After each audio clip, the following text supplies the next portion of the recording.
மக்களே, நியூசிலாந்து தமிழ் அன்பு வணக்கங்கள். நான் இன்றைக்கி என்ன செய்ய போகிறேன்னா, சாப்பாடு கிளற போகிறேன். அதுக்கு வந்து நான் புதினா, மல்லித்தலை, கருவேப்பிலை எல்லாம் போட்டு நான் அரைச்சி வச்சுருக்கேன். அதுக்கு தாளிக்கிறதுக்கு பார்த்திங்கன்னா நிலக்கடலையும் கடலைப்பருப்பு, அப்புறம் பார்த்திங்கன்னா மிளகாய், காஞ்ச மிளகாய், அப்புறம் கருவேப்பிலை எடுத்து வச்சுருக்கேன். அப்புறம் கடுகு போட்டு தாளிக்க போகிறேன், கிளற போகிறேன்.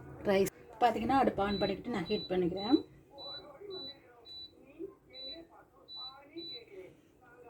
இப்போ பார்த்தீங்கன்னா புதினா சாப்பாடுக்கு வந்து கிழங்கு வந்து நான் கழுவி வெட்டி வச்சுருக்கேன். மசாலாலாம் போட்டு வெறும் மிளகாத்தூள், மஞ்சத்தூள், உப்பு போட்டு நல்லா பிரட்டி வச்சுருக்கேன். இதையும் பொரிக்க போகிறேன் நான் சைடிஷ்க்கு. இப்போ பார்த்தீங்கன்னா ஹீட் ஆகிட்டு நான் ஆயில் ஊற்றிக்கிறேன் பொரிக்கிறதுக்கு. இது தாளிச்சுக்கலாம். இதில் போதும், அது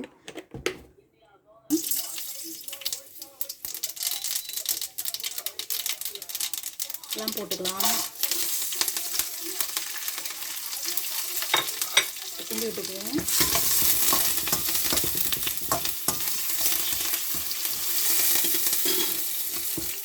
பிள்ளைகளுக்கு வந்து ரொம்ப ஹெல்த்தியானது. இது ரொம்ப பசி எடுக்கும் அவங்களுக்கு. சாப்பிட்டாங்கன்னா இது சீக்கிரமாக அவங்களுக்கு பசி எடுக்கும். இப்படி செஞ்சு கிளறி கொடுங்க. சாப்பாடு பிள்ளைகளுக்கு ரொம்ப நல்லது. பார்த்தீங்கன்னா அரைச்சி வச்சதில் நான் ஊற்றிட்டேன். இதுக்கு தேவையான அளவு உப்பு போட்டுக்கலாம். உப்பு போட்டுக்கலாம், கிண்டி விட்டுக்கலாம். இப்போ நல்லா கொதிக்கட்டும். இப்போ கிழங்கு பொரிச்சிக்கலாம்.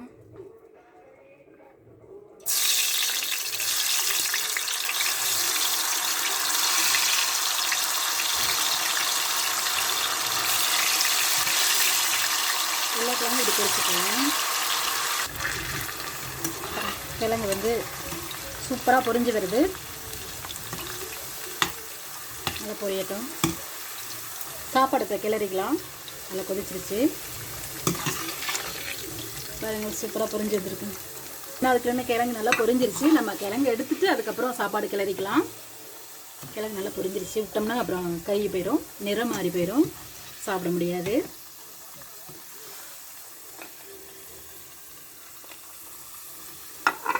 எல்லாத்தையும் பொரிச்சு எடுத்துக்கணும். இப்போ பார்த்தீங்கன்னா சாப்பாடை நான் கிளறிக்கிறேன். இது 2 பேத்துக்கு போதும்.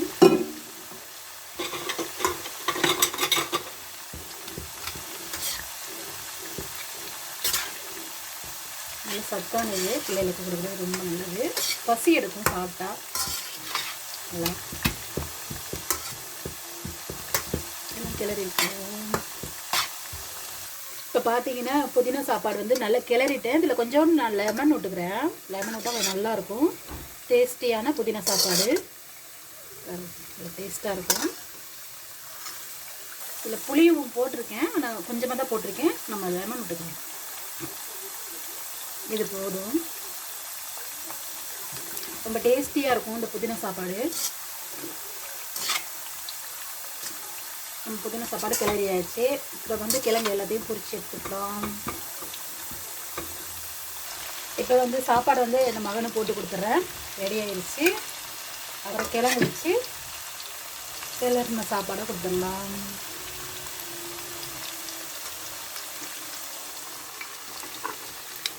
மக்களே, கிழங்கு புதினா சாப்பாடு கிளறி ஆயிடுச்சு, ரெடி ஆயிடுச்சு. ஓகே, சர்வ் பண்ணிக்கலாம். ஓகே, புதினா சாப்பாடு ரெடி ஆயிடுச்சு. நம்ம இப்படி கொடுத்தோம்னா அவர் சாப்பிடுவார், செம்மையாக சாப்பிடுவார். Okay, bye guys. Okay, next வீடியோவில் பார்க்கலாம்.